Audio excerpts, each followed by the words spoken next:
Assalamualaikum warahmatullahi wabarakatuh. Perkenalkan, nama saya Syarif Tarik Akmal dengan nomor BP 2010 1152630039 akan membawakan sebuah presentasi tentang internet dan inovasi di masa depan. Oke, langsung saja.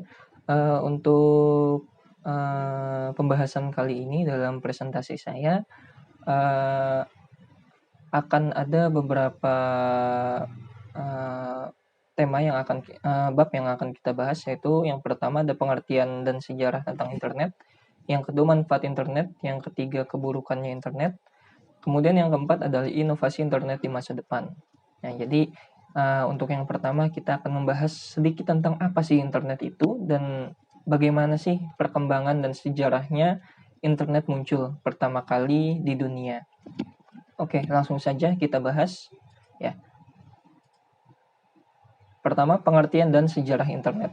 Ya. Pengertian internet sendiri adalah jaringan dari jaringan yang terdiri dari jaringan privat, publik, akademik, bisnis, dan pemerintah lokal ke lingkup global. Jadi dari satu jaringan ke jaringan lain, kemudian berhubung satu sama lain sehingga menghasilkan yang namanya internet. Bisa dari privat mungkin itu seperti di dalam lingkungan pabrik menggunakan kabelan, atau mungkin publik seperti kita bisa berkomunikasi dengan orang lain secara publik menggunakan beberapa jejaring media sosial seperti Facebook, Instagram, atau mungkin email, electronic mail message. Kemudian bisa di bidang akademik juga seperti di kampus UPI dan kampus-kampus lainnya menggunakan e-study dan e-learning sehingga memudahkan komunikasi pemberian tugas antara dosen dengan mahasiswa-mahasiswanya. Dalam lingkup bisnis sendiri, seperti banyak contoh aplikasi seperti Mokapos atau mungkin beberapa aplikasi yang gratis di Play Store yang bisa di-download, ataupun beberapa yang premium juga ada. Dan pemerintah lokal ke lingkup global, ya contohnya seperti seperti e-haq atau mungkin aplikasi peduli lindungi, ya itu salah satu contoh penggunaan internet dari pemerintah lokal ke lingkup global. Kemudian dihubungkan oleh beberapa teknologi elektronik, nirkabel, dan jaringan optik. Ya, kita menggunakan HP, menggunakan laptop, ya, menggunakan barang elektronik dan nirkabel dan jaringan optik sendiri, ya ini otomatis kabel internetnya. Ya, jadi jaringan internet ini ya tidak sepenuhnya wireless, tapi masih menggunakan jaringan optik. Ada yang di bawah laut, atau mungkin ada yang di luar juga, kabelan dan yang lain-lainnya. Internet sendiri membawa beragam sumber daya dan layanan informasi seperti dokumen hypertext yang saling terkait dan aplikasi World Wide Web, surat elektronik, telepon, dan berbagai berkas. Jadi banyak banyak dokumen-dokumen di dalam internet itu sendiri, banyak dokumen yang berlalu lalang. Jadi nggak cuman sekedar surat elektronik, telepon, atau berbagai berkas, tapi masih banyak dokumen-dokumen lainnya. Kita lanjut. Ya, sejarah internet sendiri pertama kali muncul tahun 1960. Jadi waktu itu sebenarnya bukan internet namanya, tapi ARPANET. ARPANET sendiri adalah sebuah sistem atau sebuah jaringan yang digunakan di dalam Departemen Keamanan di Amerika. Jadi hanya untuk lingkup sendiri, untuk cara berkomunikasi mereka menggunakan ARPANET. Jadi dikembangkan oleh peneliti di sana di tahun 1960. Kemudian di 1974 di Eropa barulah muncul istilah internet atau interconnect networking. Nah, baru muncul istilah internet. Jadi istilah ARPANET ini sudah digunakan, sudah mulai diganti dengan istilah internet. Jadi di Eropa sana tahun 1974 baru dibuat istilah internet. Kemudian berlanjut di tahun 1980 sampai 1990, internet berkembang di Eropa, Asia, dan Australia. Jadi yang awalnya hanya untuk Departemen Keamanan di Amerika, di tahun 1980, 1990 ini internet sudah mulai menyebar dan berkembang di Eropa, Asia, Australia. Dan tentu saja internet di zaman itu belum sekencang di zaman sekarang. Jadi masih tahap pengembangan. Dan di tahun 1990 sendiri ARPANET dinonaktifkan. Kenapa? Karena di tahun 1990 sudah banyak ISP atau Internet Service Provider yang bermunculan. Nah, internet service provider sendiri ini contohnya ya kalau di Indonesia seperti Telkomsel atau mungkin XL, Tri dan yang lain-lainnya. Jadi di tahun 1990 ini di Amerika ARPANET sudah dinonaktifkan karena sudah banyak ISP atau internet service provider sendiri yang bermunculan. Yang tentunya ya bukan punya pemerintah. Banyak yang punya swasta. Jadi seperti itu. Kenapa alasan ARPANET dinonaktifkan? Ya begitu. ARPANET diciptakan untuk lingkup sendiri, kemudian go public, dan akhirnya dinonaktifkan. Itu sejarah dari internet atau awalnya ARPANET. Ya, untuk internet masa kini ya, di zaman sekarang ini tentunya yang namanya internet itu yang pertama aman, luas dan instan. Kenapa aman? Karena dilindungi oleh beberapa protokol-protokol keamanan yang tentunya ya seperti HTTPS atau IR dan yang lain-lainnya. Kenapa banyak orang yang istilahnya bisa membobol keamanan? Ya, sebenarnya yang namanya protokol keamanan ini diciptakan untuk pengguna-pengguna seperti kita, sehingga ya kita tidak bisa mengambil data-data yang sifatnya rahasia atau belum high user end, ya begitu. Kemudian luas mencakup seluruh dunia ya, kita yang ada di Indonesia bisa menghubungi keluarga kita atau teman kita yang ada di luar negeri atau mungkin yang di provinsi sebelah ya, tidak di satu provinsi. Kemudian instan, memudahkan pekerjaan dan kebutuhan hidup. Dengan adanya internet ya, semua pekerjaan kemudian hampir semua kebutuhan hidup bisa kita genggam di tangan kita. Mungkin kita bisa mengerjakan tugas, kemudian kita bisa memesan sesuatu, kemudian kita bisa membuat sesuatu di dalam internet itu sendiri. Kita bisa menjual barang dan yang lain-lainnya. Sehingga dengan adanya internet bisa kita katakan memudahkan hidup dan pekerjaan kita. Ya begitu. Itu untuk internet di masa kini. Ya. Kemudian ada kata-kata dari John Landgraf, yaitu seorang direktur utama di sebuah saluran televisi di sana. Dia mengatakan information technology and the internet are rapidly transforming almost every aspect of our lives, some for better and some for worse. Jadi yang namanya IT atau informasi teknologi dan internet ini secara cepat mentransformasi hampir semua aspek di seluruh kehidupan kita. Baik dari cara kita belajar, kemudian cara kita berbelanja, memenuhi kebutuhan hidup, atau menjual barang dan yang lainnya, itu semua berubah. Yang tadinya kita harus memiliki tanah atau memiliki lapak untuk berjualan, dengan adanya internet kita nggak perlu lagi untuk menyediakan tempat seperti itu atau tanah untuk berjualan, atau kita nggak punya barang untuk berjualan. Ya akhirnya ya kita ada sistem yang namanya dropship. Kita hanya siap untuk memesankan barang-barang yang kita tampilkan.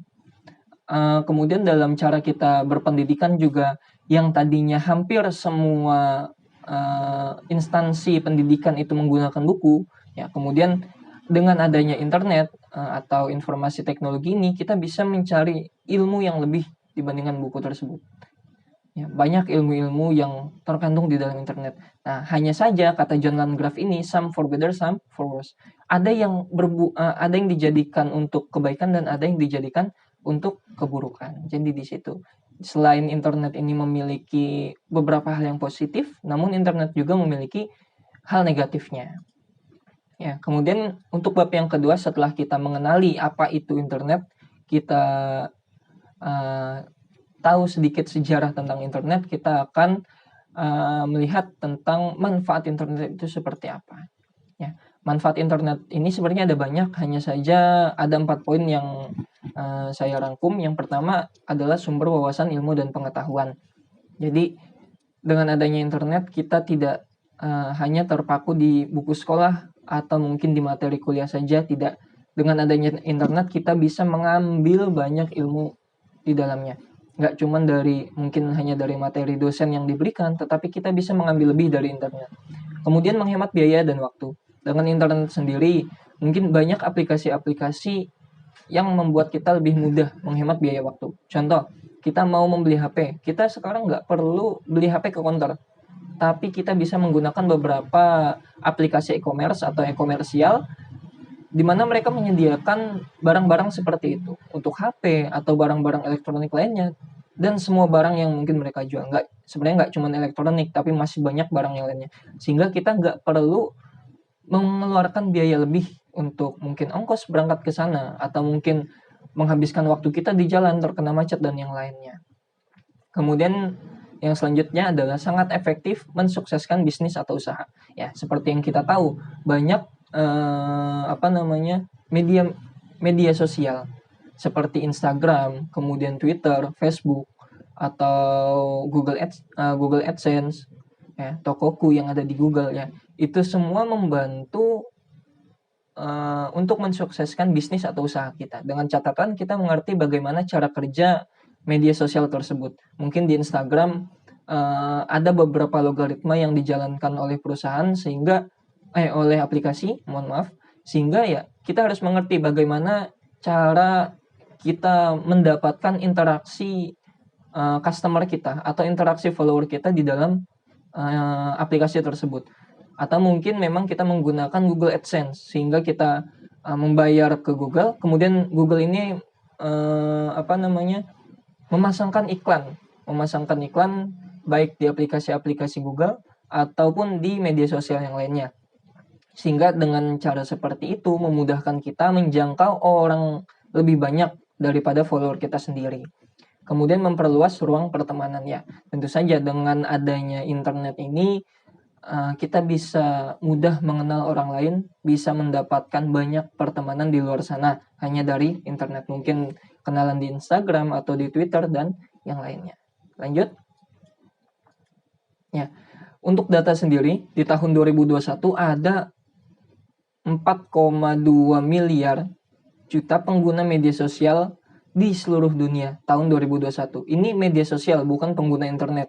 Jadi dari semua semua media sosial seperti mungkin ada Pinterest, kemudian ada YouTube, ada lagi Facebook dan yang lain-lainnya media sosial, itu totalnya di tahun 2021 4,2 miliar juta orang.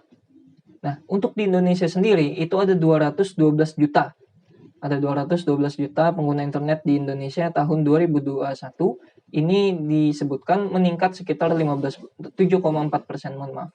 Nah, jadi dibandingkan tahun sebelumnya ini ya cukup meningkat secara signifikan. Apalagi ya seperti yang kita tahu di tahun 2020 sampai 2030 ini ya Indonesia akan banyak kalangan-kalangan muda, yang mana jika kalangan muda ini tidak mempersiapkan sumber daya manusianya, SDM-nya, sehingga ya otomatis kita tidak bisa mendapatkan bonus demografi di tahun 2030.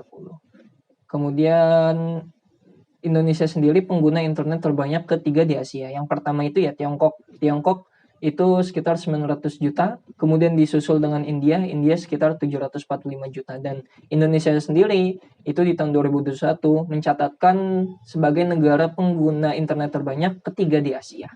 Ini ya mungkin sebagai catatan untuk kita sendiri, terutama kalangan muda, supaya bisa menggunakan internet dengan sebaik mungkin. Ya, setelah kita membahas tentang beberapa manfaat internet, kita akan membahas tentang keburukan internet. Yaitu yang pertama, kurangnya komunikasi tatap muka. Ya, dengan adanya internet, sebenarnya ya benar juga kita lebih senang menatap layar gadget kita, laptop kita, atau mungkin HP kita, sehingga kita jarang berbicara dengan orang lain secara langsung. Ya. Kemudian ada yang namanya cyberbullying. Cyberbullying ini sendiri ya sama seperti di dunia nyata, membuli orang lain, merendahkan orang lain, hanya saja ini terjadi di dalam internet. Mungkin ada beberapa orang yang melakukan kesalahan, tetapi kita malah membulinya, sehingga ya cyberbullying ini atau mungkin bully di dalam internet ini menjadi tren baru. Kemudian muncul beberapa penyakit psikologi baru, sehingga ya kita sebagai pengguna internet harus memilah-milih kata yang bisa membuat orang lain sakit, atau mana mungkin kata-kata yang membuat orang lain tidak enak hati. Kemudian selanjutnya adalah membuang-buang waktu. Ya, membuang-buang waktu sendiri ini ya memang benar, karena dengan adanya internet, dengan kelima jari kita di sini, mungkin salah satu jari kita bisa membuka seluruh dunia. Dengan kata lain, kita bisa menjangkau seluruh dunia. Mungkin yang namanya internet atau semakin cepatnya perkembangan teknologi di dunia, semakin membuat kita merasa instan di dalam hidup. Ya, justru dengan hal yang seperti itulah membuat pola pikir otak kita menjadi berubah. Mungkin di zaman dulu, ketika kita pengen beli makan atau kita pengen membeli sesuatu, kita harus mendatangi tempat tersebut. Kita harus ke rumah makan atau kita harus mencari barang tersebut. Kalau nggak ada di satu toko, pindah ke toko lain. Nah, tapi dengan adanya internet, kita cukup menggunakan jempol kita dan telunjuk kita untuk mencari barang-barang tersebut.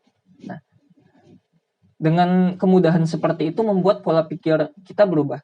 Kita mendapatkan semuanya dengan serba instan dan meremehkan hal lain. Jadi ya, ketika kita mau mengerjakan sesuatu, kita cukup buka internet, selesai, ya waktunya hilang. Nggak ada lagi perjuangan-perjuangan tersebut. Sehingga waktu yang tersisa ya kita kita gunakan di dalam internet itu sendiri. Kemudian privasi terancam ya, seperti yang kita tahu, apalagi di negara Indonesia ini, untuk keamanan privasi di dalam internet database kita itu ya sangat terancam. Sudah beberapa kali pemerintah kita kecolongan, pemerintah kita tercuri data-data warga negaranya atau bahkan ada yang dijual ya, seperti yang kita tahu isu-isunya. Ya, ini sebenarnya menjadi tantangan kita sendiri para mahasiswa di Fakultas Teknik Komputer ini, Teknik IT. Bagaimana cara kita untuk melindungi data-data pribadi kita, kemudian warga negara Indonesia sendiri jangan sampai ada data kebocoran lagi. Mengapa hal itu begitu sangat penting? Karena data yang bocor, data-data kita itu nggak cuman foto, nggak cuman nama. Data-data yang bocor itu ya bisa nomor induk kependudukan kita atau NIK kita, kemudian mungkin akun bank kita, sehingga dengan mudah ya data, tidak hanya data, tapi harta kekayaan kita juga bisa terambil. Atau mungkin beberapa waktu lalu ada data foto KTP, kemudian data-data lainnya tersebar. Kemudian data-data tersebut disalahgunakan oleh beberapa oknum untuk pinjam online. Kita nggak minjem uangnya, kita nggak dapat uangnya, tapi kita dapat kewajiban untuk membayar hutang tersebut. Padahal kita nggak pernah minjem. Itu karena data-data kita tercuri oleh beberapa oknum. Kemudian yang terakhir ya kecanduan internet. Setelah kita membuang-buang waktu kita, ya kita nyaman di dunia maya kita sehingga kita lupa adanya dunia luar. Itu yang namanya kecanduan internet. Kita jadi malas untuk bekerja keluar, kita jadi malas untuk bergerak, bertemu dengan teman-teman di dunia nyata. Itu adalah keburukan internet. Lanjut, ya, inovasi internet di masa depan. Jadi setelah kita membahas ketika bab sebelumnya dari sejarah, kemudian pengertian, manfaat dan keburukan, ya. Sekarang adalah saatnya kita membahas inovasi internet di masa depan. Apa aja sih inovasi-inovasi atau perkembangan-perkembangan baru internet di masa depan? Mungkin beberapa dari kita sudah tahu teknologi 5G. Ya, teknologi 5G sendiri ini ya lebih baik, lebih bagus dibandingkan dengan teknologi 4G, teknologi sebelumnya. Di mana teknologi 4G itu menggunakan latensi yang lebih besar dibandingkan 5G. Kemudian ya, dengan 5G sendiri otomatis ya kita bisa lebih banyak atau lebih mudah mendapatkan sesuatu. Seperti ada beberapa fitur memudahkan kita nanti dalam VR atau AR. Ya. Jadi banyak sektor-sektor di Indonesia yang bisa terbantu dengan adanya 5G ini. Hanya saja ya sayangnya di Indonesia walaupun penuh dengan internet, tapi masih banyak daerah yang belum mendapatkan jaringan internet. Masih banyak daerah-daerah pelosok sana yang belum mendapatkan internet atau bahkan belum ada barang elektronik, sehingga itu menyulitkan atau menjadi kendala sendiri bagi pemerintah untuk menyamaratakan internet ke seluruh Indonesia. Nah, jadi yang saya tampilkan di sini ada beberapa perusahaan startup atau perusahaan yang berbasis teknologi, berbasis aplikasi yang sudah muncul di beberapa tahun lalu. Nah, mengapa ini menjadi pilihan saya inovasi internet di masa depan karena 3 perusahaan ini ya bisa menjadi kunci atau apa namanya, berkembangnya atau menjadikan internet Indonesia lebih baik di masa depan. Salah satu mungkin kita bahas terlebih dahulu. Yang pertama adalah Hara. Hara ini dia fokus di sektor pertanian dan pangan.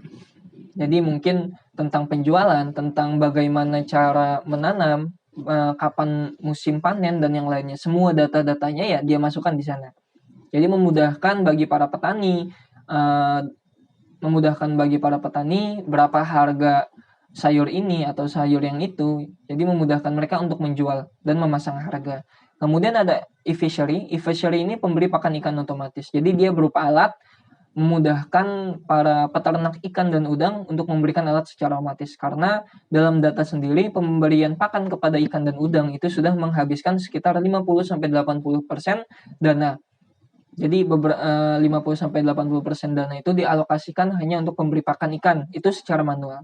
Jadi secara otomatis logikanya dengan adanya e-fishery kita mahal di awal, kita bisa memangkas modal kita atau biaya kita dari 20 hingga 50%, dan itu angka yang cukup fantastis. Kemudian ada Clue. Clue ini produk Smart City. Jadi Clue sendiri dia menciptakan aplikasinya, menciptakan basis data yang memudahkan kita sebagai masyarakat dan para pemerintah itu mendapatkan koneksi. Jadi satu basis data pemerintah bisa menyalakan lampu jalan atau pembuangan sampah otomatis dan yang lainnya itu dari satu tempat saja. Jadi itu adalah tujuanku membuat produk Smart City. Mungkin produk Smart City ini hanya baru ada di beberapa kota besar di Indonesia, tidak di semuanya. Tapi baik lagi, ini adalah inovasi internet di masa depan. Jadi yang diharapkan dari inovasi internet di masa depan ini adalah kesamarataan internet di seluruh Indonesia dan berkembangnya atau majunya internet di masa depan di Indonesia ini. Jadi begitu. Ya, terima kasih dari saya. Wassalamualaikum warahmatullahi wabarakatuh.